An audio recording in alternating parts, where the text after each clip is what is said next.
स्वागत है आप सभी का गायत्री कॉलेज सांचौर की ऑनलाइन क्लासेस में। आज हम लोग बात करेंगे पैरामीशियम में ऑटोगैमी के बारे में। पिछले 2 लेक्चर में हम लोगों ने पैरामीशियम में प्रजनन से संबंधित कुछ मेथड्स, कुछ विधियों के बारे में बात की थी, जिसमें अलैंगिक जनन के उदाहरण के रूप में हमने द्विविखंडन की क्रिया के बारे में पढ़ा था और लैंगिक जनन की क्रिया के उदाहरण के रूप में हमने संयुग्मन कॉन्जुगेशन की चर्चा की थी।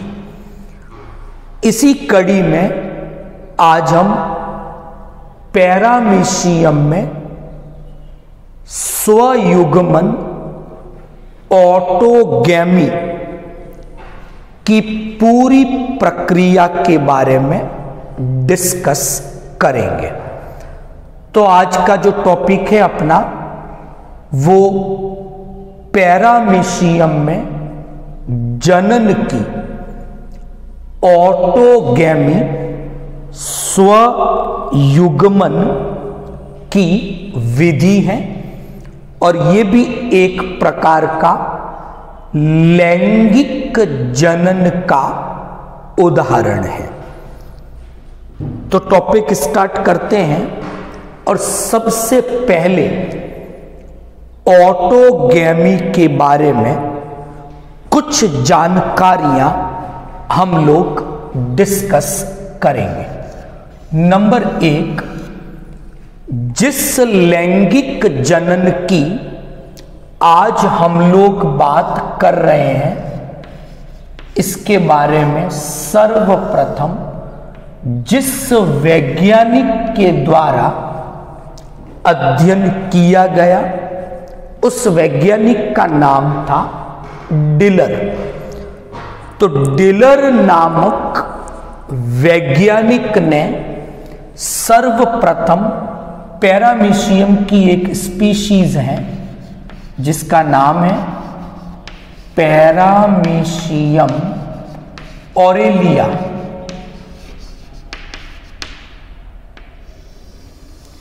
इस स्पीशीज में पहली बार डिलर ने ऑटोगैमी की संपूर्ण प्रक्रिया के बारे में स्टडी की, संपूर्ण प्रक्रिया के बारे में अध्ययन डिलर के द्वारा किया गया। दूसरी बात, ऑटोगैमी को अगर हम सरल शब्दों में कहें तो जो ऑटोगैमी है ये एक प्रकार का सेल्फ फर्टिलाइजेशन है, एक प्रकार का स्वनिषेचन की क्रिया है। यानी इस प्रकार के लैंगिक जनन में केवल एक ही सदस्य सम्मिलित होगा, जबकि कॉन्जुगेशन में मैंने बात की थी कि एक ही जाति के 2 अलग अलग प्रभेद वाले पैरामीशियम सम्मिलित होते हैं, लेकिन यहां पर ऑटोगैमी की क्रिया में केवल एक सिंगल मेंबर, केवल एक ही सदस्य सम्मिलित होता है।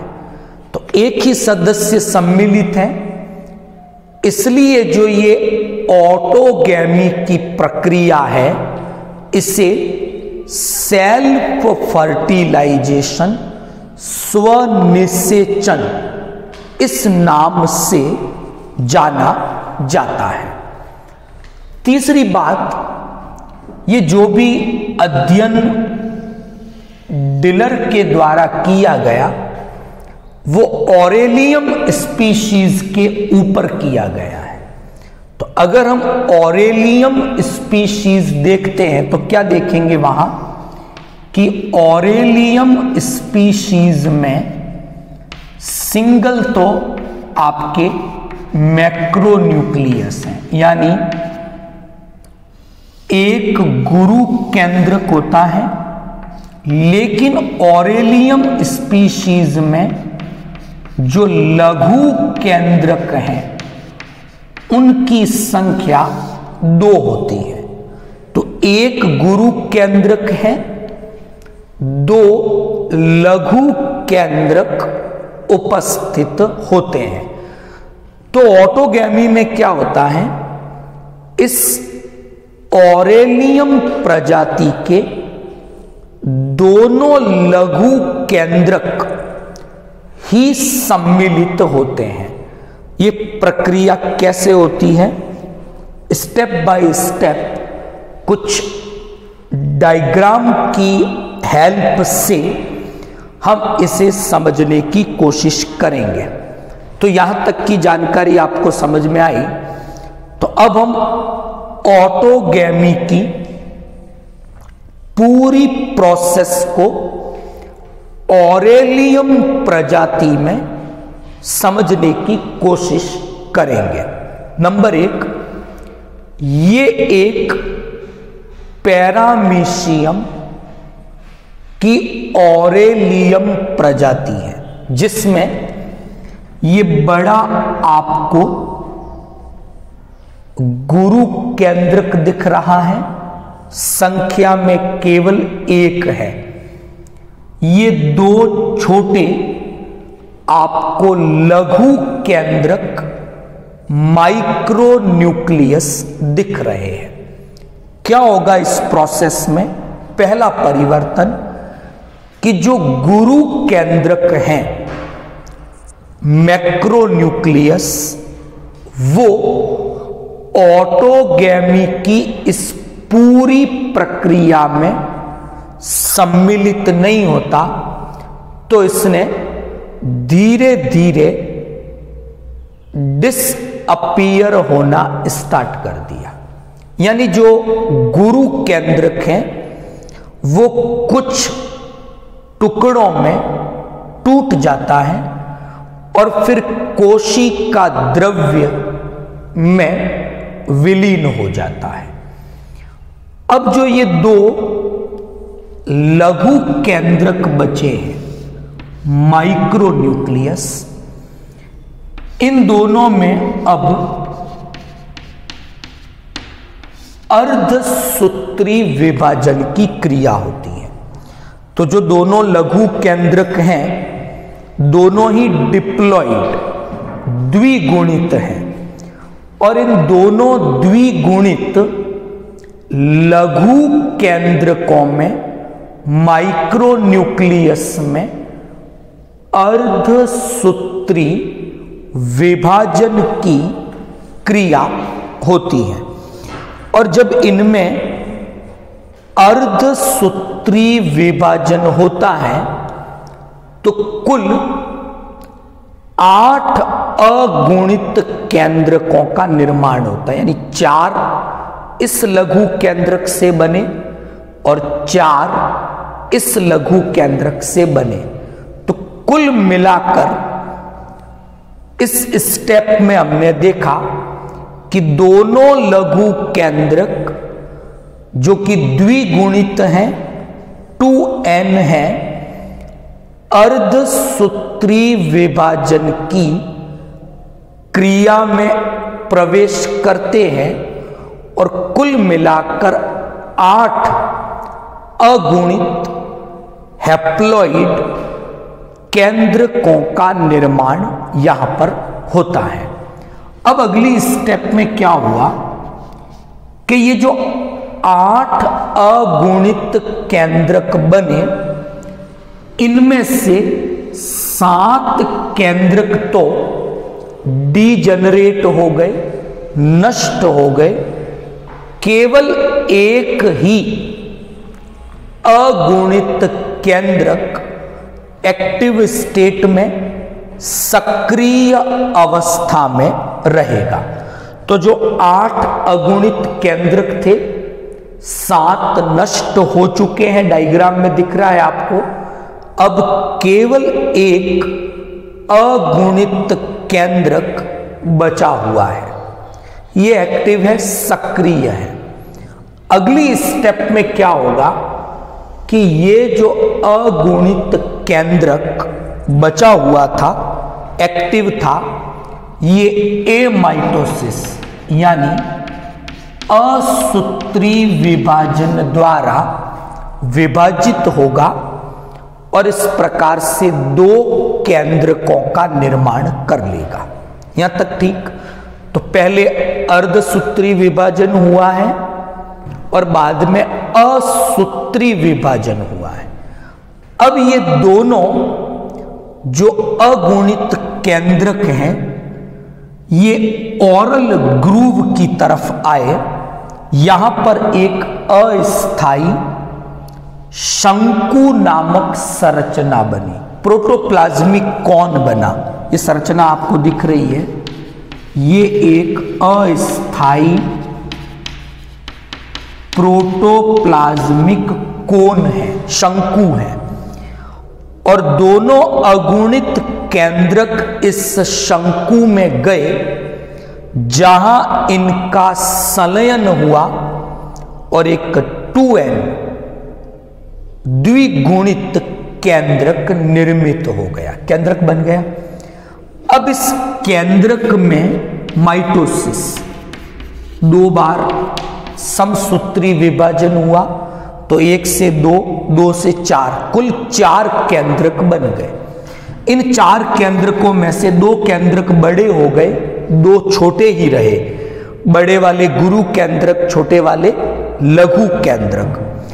अब इसी समय लघु केंद्रक भी विभाजित हुए, पैरामीशियम खुद भी विभाजित हो गया। तो कुल मिला के 2 पुत्री पैरामीशियम बने, प्रत्येक में एक एक गुरु केंद्रक और 2 लघु केंद्रक मौजूद थे।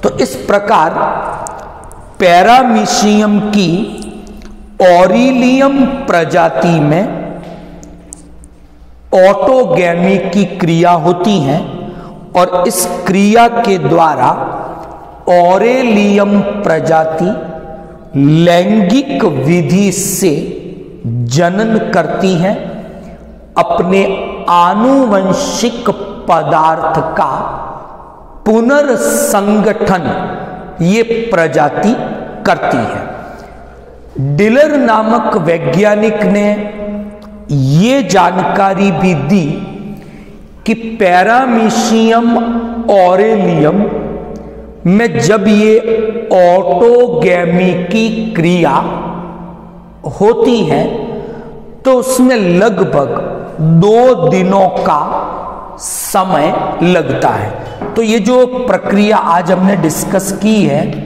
लंबी और धीमी प्रक्रिया है। अप्रोक्सीमेटली 2 डेज, 2 दिनों का समय इस ऑटोगैमी की पूरी प्रक्रिया को पूर्ण होने में लगता है। रिवाइज करते हैं टॉपिक को।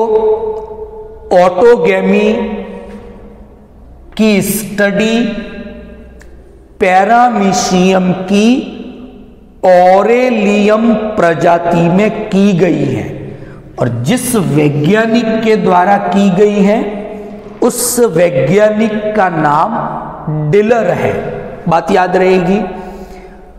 दूसरी इंपॉर्टेंट बात, ऑटोगैमी कॉन्जुगेशन से अलग है, क्योंकि कॉन्जुगेशन में एक ही प्रजाति के दो पैरामीशियम सम्मिलित होते हैं और अपने आनुवंशिक पदार्थ का आदान प्रदान करते हैं। लेकिन ऑटोगैमी में पैरामीशियम की ऑरेलियम प्रजाति का केवल एक ही सदस्य सम्मिलित होता है, यानी किसी भी प्रकार का कोई आनुवंशिक पदार्थ का आदान प्रदान यहां पर नहीं होता। तीसरी बात, कॉन्जुगेशन में मैंने बात की थी कि एक एक्स कॉन्जुगेंट से 4 पैरामीशियम आपको कल मैंने बताए थे। यहां पर इस पूरी प्रक्रिया में एक पैरामीशियम से 2 पुत्री पैरामीशियम निर्मित होते हैं। तो ये जो ऑटोगैमी की प्रक्रिया है, मैंने पहले भी कहा आपको, एक प्रकार का सेल्फ फर्टिलाइजेशन है। यहां कुछ स्टेप्स, कुछ डायग्राम्स द्वारा मैंने समझाया कि किस प्रकार गुरु केंद्रक विलुप्त हो जाएगा, लघु केंद्रक अर्धसूत्री विभाजन द्वारा 8 अगुणित केंद्रक बनाएगा, 7 नष्ट हो जाएंगे, एक ही रहेगा, वो असूत्री विभाजन द्वारा 2 केंद्रक बनाएगा, वहां से ओरल ग्रूव की ओर जाएगा, जहां एक टेम्परेरी अस्थाई प्रोटोप्लाज्मिक कॉन निर्मित हुआ है। दोनों अगुणित केंद्रक उसमें एंटर करेंगे, संलयन होगा। इस प्रकार से सिन कैरियन द्विगुणित केंद्रक बनेगा, जो फिर समसूत्री विभाजन करेगा 2 बार, 4 द्विगुणित केंद्रक बनाएगा। इनमें से 2 गुरु केंद्रक में बदल जाएंगे, 2 लघु केंद्रक में बदल जाएंगे। अगली स्टेप में लघु केंद्रकों में विभाजन, साथ साथ पैरामीशियम में भी विभाजन होगा। और इस प्रकार ऑटोगैमी की प्रक्रिया लगभग 2 दिनों में संपन्न होती है। अब इस क्रिया का महत्व क्या है? तो पैरामीशियम ऑरेलियम में जब ये क्रिया होती है ऑटोगैमी की, सेल्फ फर्टिलाइजेशन की, तो जो आनुवंशिक पदार्थ जो कि बार बार द्विविखंडन के कारण कमजोर हो गया है, दुर्बलता आ गई है उसमें, तो बीच बीच में ऑरेलियम प्रजाति ऑटोगैमी की क्रिया करती है और उस दुर्बल या कमजोर हुए आनुवंशिक पदार्थ की खोई हुई क्षमता को, सामर्थ्य को दोबारा प्राप्त कर लेती है। तो कुल मिला के ऐसा कह सकते हैं कि जिस प्रकार कॉन्जुगेशन में आनुवंशिक पदार्थ का पुनर्संगठन किया गया था, वैसा ही आनुवंशिक पदार्थ का पुनर्संगठन पैरामीशियम ऑरेलियम में ऑटोगैमी के द्वारा किया जाता है। आई होप आज का जो लेक्चर था, जो टॉपिक था अपना, आपको इजीली समझ में आया होगा। वीडियो को लाइक और शेयर करें। आपकी कोई प्रॉब्लम है आप कमेंट बॉक्स में कमेंट कर सकते हैं। Thank you all of you.